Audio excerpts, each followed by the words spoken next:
Mau tanya Ustaz, bagaimana poligami yang menurut syariat dan bagaimana poligami yang asal-asalan dan tidak menuruti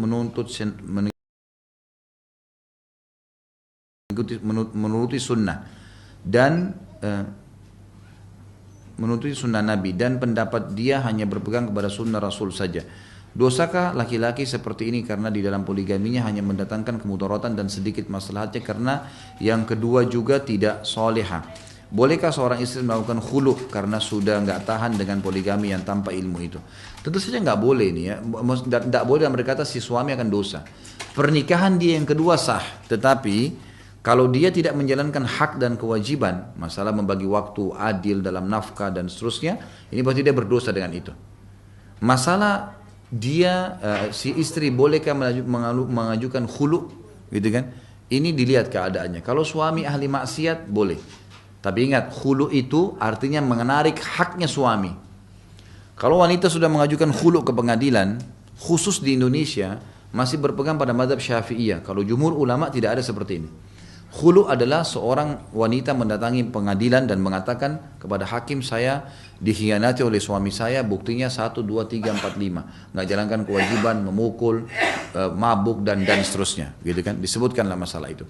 Nah nanti si hakim akan mengirim surat kepada si suami, mengundang dan suami disuruh ini loh, alasan istrimu minta cerai, dijawab sama dia. Datangkan bukti-bukti. Nanti dari 2, 3 kali, 4, 5 kali pertemuan, nanti hakim akan ambil kesimpulan siapa yang salah, siapa yang benar. Kalau si istri yang salah, cuman asalnya sudah tidak suka sama suaminya, atau memang tidak ada alasan syar'i, atau memang juga dia sudah dijanjikan oleh laki-laki yang lain, atau, gitu kan, maka si hakim akan mengeluarkan surat namanya tolak bayin sughra. Perceraian bayin, tapi sughra, kecil. Apa itu cerai bayin? Ada 2 dalam Islam ya, ada cerai raj'i, ada bayin. Raj'i itu yang masih bisa kembali, rujuk ya. Jadi ini cerai 1, cerai 2. Kalau suami bilang saya ceraikan 1, saya ceraikan 2, ini masih bisa rujuk. Selama masa iddah, 3 kali masa haid, boleh kembali tanpa nikah. Boleh kembali tanpa nikah, saling maafin, berhubungan biologis sudah. Selama 3 kali masa haid masih boleh. Kalau lewat dari masa 3 kali masa haid harus nikah baru, seperti baru pengantin baru. Kalau tolak bayin sudah 3 kali diucapkan kalimat cerai, si suami istri nggak boleh bersatu lagi kecuali si mantan istri nikah sama laki-laki lain dan pernikahan normal terjadi perceraian dengan suami kedua bukan direkayasa, maka terbuka variabel kembali dengan mantan suami pertama. Ini namanya tolak bayin. Tetapi dalam mazhab Syafi'iyah ada hukum tersendiri. Khusus bagi perempuan yang mau khulu, mengajukan perceraian di pengadilan dan hakim mengambil kesimpulan dari keluhan-keluhan yang satu sama yang lain ini, ternyata si perempuan yang salah, maka hakim akan keluarkan tolak bayin sughra, sebenarnya sama dengan tolak raj'i, gitu kan? Dia masih boleh kembali. Tapi kalau ternyata si suami yang zalim, memang dia suka mukul, ada fakta-fakta, tidak memberikan nafkah, ahli maksiat, maka akan dikeluarkan tolak bayin kubra, perceraian bayin yang tidak akan kembali lagi. Nggak boleh kembali lagi di sini, kan gitu. Nah itu, baik. Bagaimana poligami yang sehat? Poligami yang sehat adalah seorang suami dengan istri sama-sama menggalang ilmu syar'i, sama-sama belajar ilmu syar'i, ya, menanamkan iman dalam hati sampai iman itu terasa tertanam. Belajar ilmu demi ilmu, ilmu demi ilmu sampai kita ini merasa memang akhirat target kita, ya. Kita sudah merasa hidup kita ini harus semuanya dari bangun tidur sampai tidur semuanya agama. Itu poin. Itu akan membuka hati kita menerima hukum Allah, diantaranya poligami. Sama dengan orang jihad, sama dengan sholat malam. Itu butuh juhud, butuh upaya. Yang mendorong kita mau melakukan itu karena keimanan, gitu kan? Maka si suami merangkul istri sama-sama untuk melakukan hukum ini. Kan itu. Si istri yang terlibat dalam poligami sehat suaminya, dia akan panen semua pahala dengan istri yang baru. Misal nafkah, perhatian, tempat tinggal dan sebagainya, dia akan panen karena dia penyebabnya. Dan di sini si suami harus berperan aktif, berlaku adil dan mempertemukan antara mereka sehingga terjadilah rumah tangga yang harmonis. Ini kalau kita tanya yang ideal.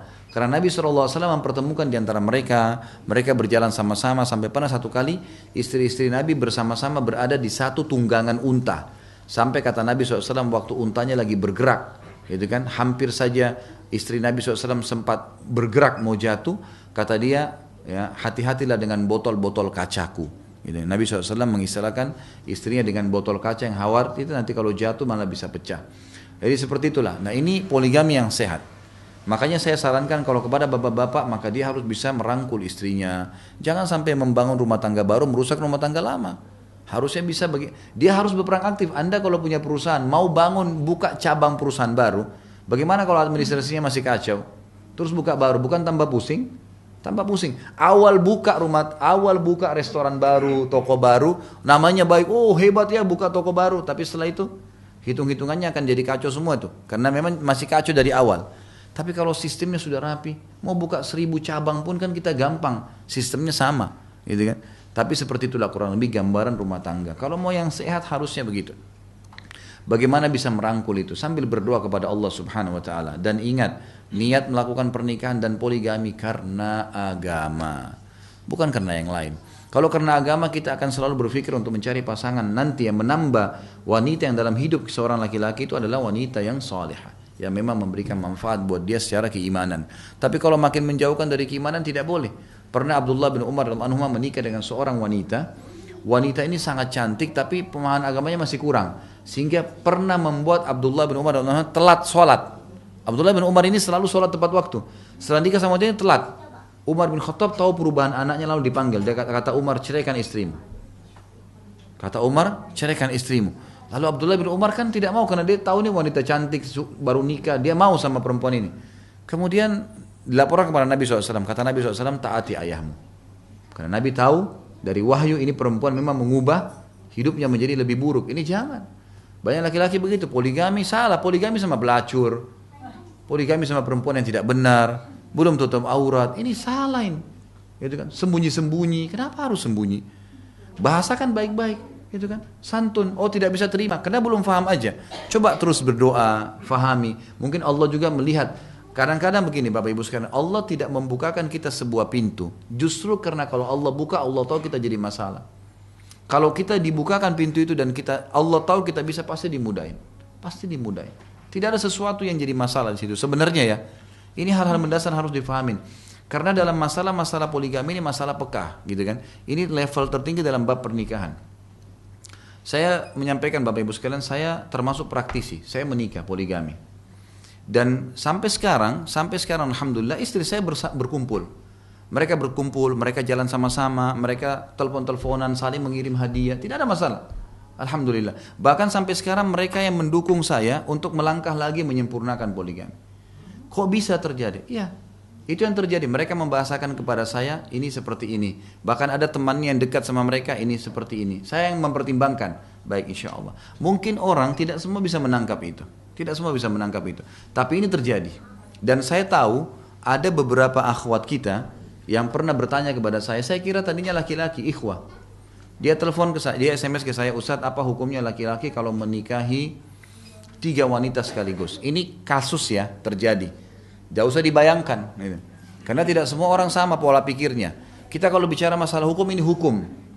Maka orang ini mengatakan apa hukumnya kalau laki-laki menikahi 3 wanita sekaligus? Saya mengatakan secara hukum syar'i sah akad nikahnya kalau memang terpisah. Yang istri pertama akadnya, walinya, maharnya semua lengkap, akad nikah. Dia pindah akad nikah kedua sah, ketiga sah. Lalu saya penasaran, saya setelah selesai sholat, saya SMS kembali, saya tanya, saya kira dia laki-laki. Saya tanya, kenapa akhi bertanya seperti itu? Dia jawab sama saya seorang akhwat Ustaz. Dan saya dengan kedua teman saya sepakat akan menikah dengan satu suami. Dianya niat begitu sebelum nikah. Ini ada orang yang seperti ini, nggak boleh kita salahin, iya kan? Bahkan tidak boleh kita kaget. Kenapa harus kaget? Orang mau niatin perintah agama dari sebelum menikah itu haknya dia. Sekarang tidak ada jihad. Kalau ada jihad, saya mau melakukan jihad itu. Apa yang aib? Nggak ada yang aib kan? Maka kita harus kembali kepada masalah agama. Harus begitu. Ada seorang akhwat sekarang saya tahu di daerah Bekasi, sering hadir pengajian saya.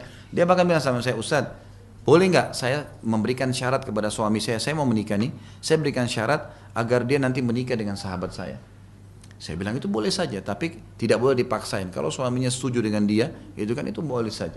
Tapi ada akhwat kita yang seperti itu, gitu kan? Dan ini tidak salah, itu tidak aib. Maka kita harus di sini berlaku adil. Jangan ditarik dalam keadaan kita secara individual karena nanti akan terjadi penolakan terhadap hukum Allah Subhanahu wa taala. Allahu a'lam. Baik.